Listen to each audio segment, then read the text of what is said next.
Capítulo 5. Hacerse responsable. Martes, 11 de abril de 1961. Llegué a casa de don Juan temprano en la mañana del domingo, 9 de abril. Buenos días, don Juan, dije. Qué gusto me da verlo. Él me miró y echó a reír suavemente. Se había acercado a mi coche cuando yo lo estacionaba, y mantuvo la puerta abierta mientras yo reunía unos paquetes de comida que le llevaba. Caminamos hasta la casa y nos sentamos junto a la puerta. Esta era la primera vez que yo tenía verdadera conciencia de lo que hacía allí. Durante 3 meses había aguardado con impaciencia el retorno al campo. Fue como si una bomba de tiempo puesta dentro de mí hubiera estallado, y de pronto recordé algo que me era trascendente. Recordé que una vez en mi vida había sido muy paciente y eficaz. Antes de que don Juan pudiese decir algo, le hice la pregunta que pesaba sobre mi mente. Llevaba 3 meses obsesionado por la imagen del halcón albino. ¿Cómo supo él de eso, cuando yo mismo lo había olvidado? Rió sin responder, imploré que me contestara. No fue nada, dijo con su convicción de costumbre. Cualquiera puede darse cuenta de que eres extraño. Estás adormilado, eso es todo. Sentí que nuevamente estaba minando mis defensas y empujándome a un rincón donde yo no tenía deseos de hallarme. ¿Es posible ver nuestra muerte?, pregunté, en un intento por seguir dentro del tema. Claro, dijo riendo. Está aquí con nosotros. ¿Cómo lo sabe usted? Soy viejo, con la edad uno aprende toda clase de cosas. Yo conozco mucha gente vieja, pero jamás ha aprendido esto. ¿Por qué usted sí? Bueno, digamos que conozco toda clase de cosas porque no tengo historia personal, y porque no me siento más importante que ninguna otra cosa, y porque mi muerte está sentada aquí conmigo. Extendió el brazo izquierdo y movió los dedos como si en verdad acariciara algo. Reí. Supe a dónde me llevaba. El viejo endemoniado iba a apalearme de nuevo, probablemente con lo de mi importancia, pero esta vez no me molestaba. El recuerdo de haber tenido otrora una paciencia magnífica me llenaba de una extraña euforia tranquila que disipaba casi por entero mi nerviosismo y mi intolerancia hacia don Juan. Lo que sentía en vez de eso era una cierta maravilla por sus actos. ¿Quién es usted en realidad?, pregunté. Pareció sorprenderse. Abrió desmesuradamente los ojos y parpadeó como un ave, bajando los párpados como un obturador. Bajaron y subieron de nuevo y los ojos conservaron su enfoque. La maniobra me sobresaltó, me eché hacia atrás, y él rió con abandono infantil.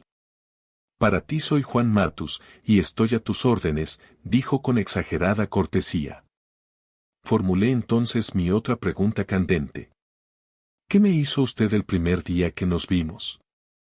Me refería a la forma en que me miró. Yo. Nada, repuso en tono de inocencia. Le describí cómo me había sentido cuando él me miró, y lo incongruente que para mí resultó el que eso me dejara mudo. Rió hasta que las lágrimas rodaron por sus mejillas. Volví a sentir un brote de animosidad hacia él. Pensé que, mientras yo era tan serio y considerado, él se porta muy indio, con sus modales vastos. Pareció darse cuenta de mi estado de ánimo y dejó de reír de un momento a otro. Tras un largo titubeo le dije que su risa me había molestado porque yo trataba seriamente de entender qué cosa me ocurrió. No hay nada que entender, repuso, impasible. Le repasé la secuencia de hechos insólitos que habían tenido lugar desde que lo conocí, empezando con la mirada misteriosa que me había dirigido, hasta el recuerdo del halcón albino y el percibir en el peñasco la sombra que según él era mi muerte. ¿Por qué me hace usted todo esto?, pregunté. No había beligerancia en mi interrogación. Solo tenía curiosidad de saber por qué me lo hacía a mí en particular. Tú me pediste que te enseñara lo que sé de las plantas, dijo. Noté en su voz un matiz de sarcasmo. Sonaba como si estuviera siguiéndome la corriente. Pero lo que me ha dicho hasta ahora no tiene nada que ver con plantas, protesté. Su respuesta fue que aprender sobre ellas tomaba tiempo. Sentí que era inútil discutir con él. Tomé conciencia entonces de la idiotez total de los propósitos fáciles y absurdos que me había hecho. En mi casa, me prometí nunca más perder los estribos ni irritarme con don Juan. Pero ya en la situación real, apenas me sentí desairado tuve otro ataque de mal humor. Sentía que no había manera de interactuar con él y eso me llenaba de risa. Piensa ahora en tu muerte, dijo don Juan de pronto. Está al alcance de tu brazo. Puede tocarte en cualquier momento, así que de veras no tienes tiempo para pensamientos y humores de cagada. Ninguno de nosotros tiene tiempo para eso. ¿Quieres saber qué te hice el día que nos conocimos? Te vi, y vi que tú creías que estabas mintiendo. Pero no lo estabas, en realidad. Le dije que esta explicación me confundía más aún. Repuso que ese era el motivo de que no quisiera explicar sus actos, y que las explicaciones no eran necesarias. Dijo que lo único que contaba era la acción, actuar en vez de hablar. Sacó un petate y se acostó, apoyando la cabeza en un bulto. Se puso cómodo y luego me dijo que había otra cosa que yo debía realizar si verdaderamente quería aprender de plantas. Lo que andaba mal contigo cuando te vi, y lo que anda mal contigo ahora, es que no te gusta aceptar la responsabilidad de lo que haces, dijo despacio, como para darme tiempo de entender sus palabras. Cuando me estabas diciendo todas esas cosas en la terminal, sabías muy bien que eran mentiras. ¿Por qué mentías? Expliqué que mi objetivo había sido hallar un informante clave para mi trabajo. Don Juan sonrió y empezó a tararear una tonada. Cuando un hombre decide hacer algo, debe ir hasta el fin, dijo, pero debe aceptar responsabilidad por lo que hace. Haga lo que haga, primero debe saber por qué lo hace, y luego seguir adelante con sus acciones sin tener dudas ni remordimientos acerca de ellas. Me examinó. No supe qué decir. Finalmente aventuré una opinión, casi una protesta. Eso es una imposibilidad, dije. Me preguntó por qué y dije que acaso, idealmente, eso era lo que todos pensaban que debían hacer. En la práctica, sin embargo, no había manera de evitar la duda y el remordimiento. Claro que hay manera, repuso con convicción. Mírame a mí, dijo. Yo no tengo duda ni remordimiento. Todo cuanto hago es mi decisión y mi responsabilidad. La cosa, más simple que haga, llevarte a caminar en el desierto, por ejemplo, puede muy bien significar mi muerte. La muerte me acecha. Por eso, no tengo lugar para dudas ni remordimientos. Si tengo que morir como resultado de sacarte a caminar, entonces debo morir. Tú, en cambio, te sientes inmortal, y las decisiones de un inmortal pueden cancelarse o lamentarse o dudarse. En un mundo donde la muerte es el cazador, no hay tiempo para lamentos ni dudas, amigo mío. Solo hay tiempo para decisiones. Argumenté, de buena fe, que en mi opinión ese era un mundo irreal, pues se construía arbitrariamente, tomando una forma idealizada de conducta y diciendo que esa era la manera de proceder. Le narré la historia de mi padre, que solía lanzarme interminables sermones sobre las maravillas de mente sana en cuerpo sano, y cómo los jóvenes debían templar sus cuerpos con penalidades y con hazañas de competencia atlética. Era un hombre joven, cuando yo tenía 8 años él andaba apenas en los 27. Por regla general, durante el verano, llegaba de la ciudad, donde daba clases en una escuela, a pasar por lo menos un mes conmigo en la granja de mis abuelos, donde yo vivía. Era para mí un mes infernal. Conté a don Juan un ejemplo de la conducta de mi padre, el cual me pareció aplicable a la situación inmediata. Casi inmediatamente después de llegar a la granja, mi padre insistía en dar un largo paseo conmigo, para que pudiéramos hablar, y mientras hablábamos hacía planes para que fuésemos a nadar todos los días a las 6 de la mañana. En la noche, ponía el despertador a las 5:30 para tener tiempo suficiente, pues a las 6 en punto debíamos estar en el agua. Y cuando el reloj sonaba en la mañana, él saltaba del lecho, se ponía los anteojos, iba a la ventana y se asomaba. Yo incluso había memorizado el monólogo subsiguiente. Un poco nublado hoy. Mira, voy a acostarme otros 5 minutos, ¿eh? No más de 5. Solo voy a estirar los músculos y a despertar del todo. Invariablemente se quedaba dormido hasta las 10, a veces hasta mediodía. Dije a don Juan que lo que me molestaba era su negación a abandonar sus resoluciones obviamente falsas. Repetía este ritual cada mañana, hasta que yo finalmente hería sus sentimientos rehusándome a poner el despertador. No eran resoluciones falsas, dijo don Juan, evidentemente tomando partido por mi padre. Nada más no sabía cómo levantarse de la cama, eso era todo. En cualquier caso, dije, siempre recelo de las resoluciones irreales. ¿Cuál sería entonces una resolución real?, preguntó don Juan con leve sonrisa.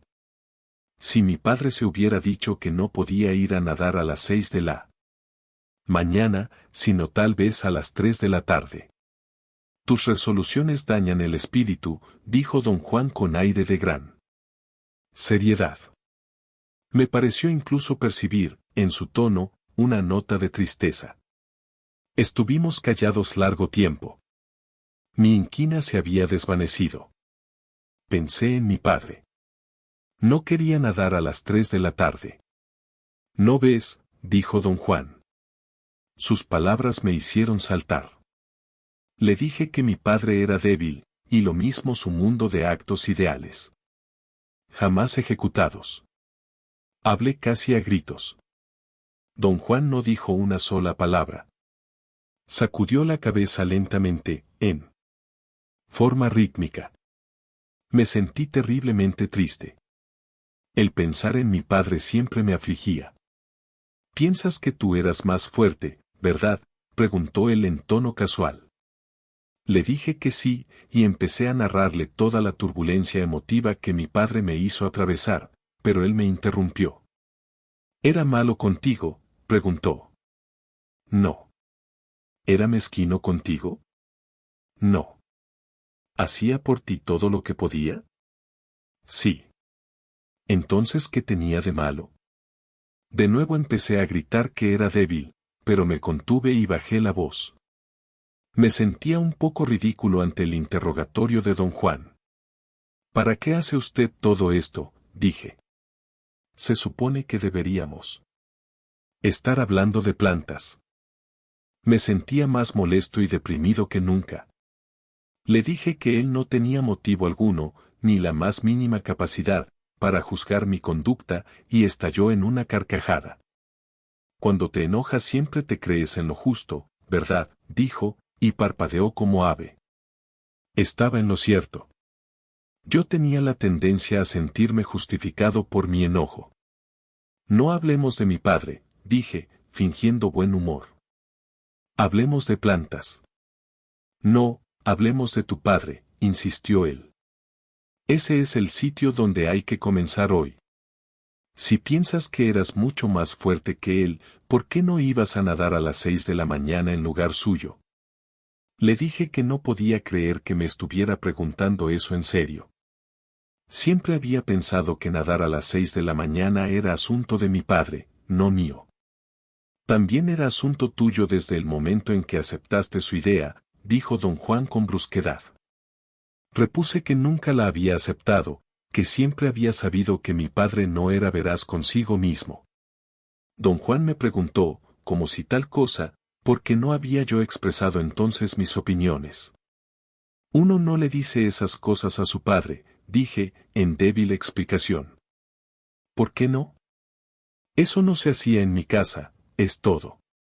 Tú has hecho cosas peores en tu casa, declaró como un juez desde el tribunal.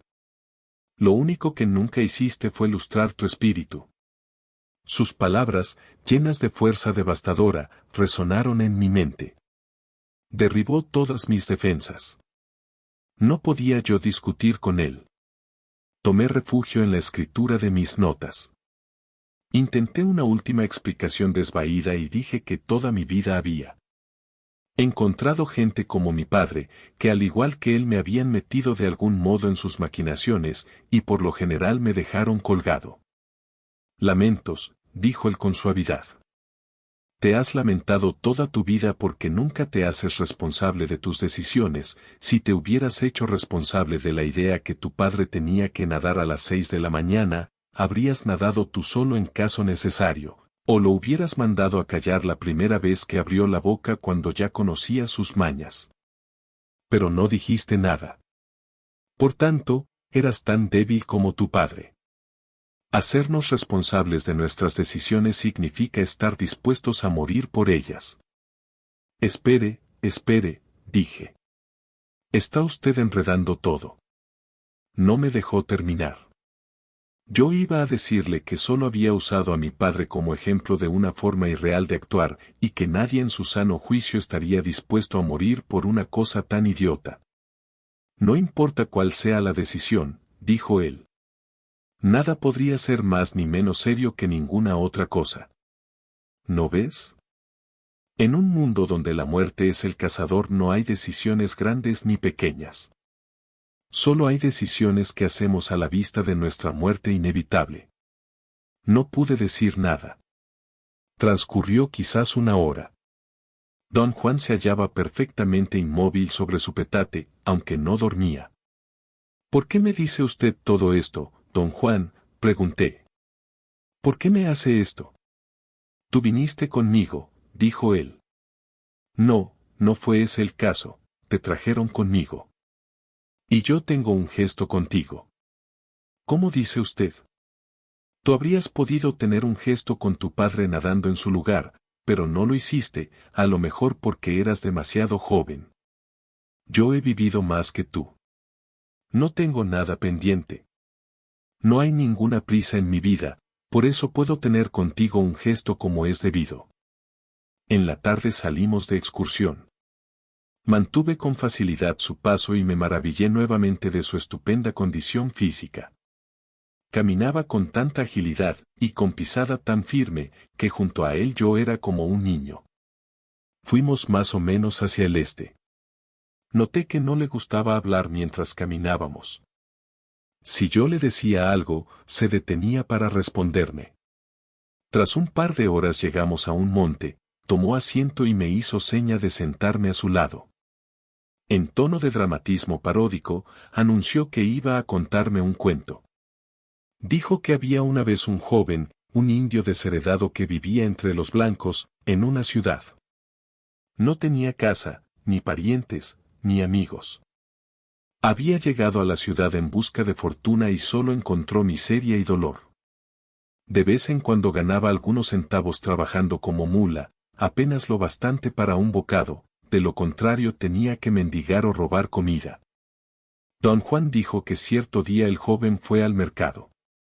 Caminó ofuscado de un lado a otro de la calle, con los ojos locos de ver todas las cosas buenas allí reunidas. Sufría tal frenesí que no veía por dónde caminaba, y terminó tropezando con unas canastas y cayendo encima de un anciano. El viejo llevaba 4 enormes guajas y acababa de sentarse a comer y descansar. Don Juan sonrió con aire sapiente y dijo que al anciano le pareció muy raro que el joven hubiese tropezado con él. No se enojó por la molestia, lo asombraba el por qué este joven en particular le había caído encima. El joven, en cambio, estaba enojado y le dijo que se quitara del paso. Para nada le preocupaba la razón recóndita del encuentro. No había advertido que los caminos de arribo se habían cruzado. Don Juan imitó los movimientos de quien persigue un objeto que rueda. Dijo que los guajas del anciano cayeron y rodaban calle abajo. Al verlos, el joven pensó haber hallado su comida para ese día. Ayudó al viejo a levantarse e insistió en ayudarlo a cargar los pesados guajas. El viejo le dijo que iba camino a su casa en las montañas, y el joven insistió en acompañarlo, por lo menos parte del camino. El viejo tomó el camino a las montañas, y mientras caminaban dio al joven parte de la comida que había comprado en el mercado. El joven comió hasta llenarse y, ya satisfecho, empezó a notar cuánto pesaban los guajas y los aferró con fuerza. Don Juan abrió los ojos y sonrió diabólicamente al decir que el joven preguntó, ¿qué lleva usted en estos guajas? El anciano, en vez de responder, le dijo que iba a mostrarle un compañero que podía aliviar sus penas y darle consejo y sabiduría en los caminos del mundo. Don Juan hizo un gesto majestuoso con ambas manos y dijo que el anciano hizo venir al venado más hermoso que el joven había visto en su vida. El venado era tan manso que se acercó a él y caminó en torno suyo. Resplandecía y brillaba. El joven, cautivado, supo en el acto que se trataba de un espíritu venado. El viejo le dijo que, si deseaba tener ese amigo y su sabiduría, lo único que debía hacer era soltar los guajas. La sonrisa de don Juan expresó ambición, dijo que los deseos mezquinos del joven se avivaron al oír tal petición.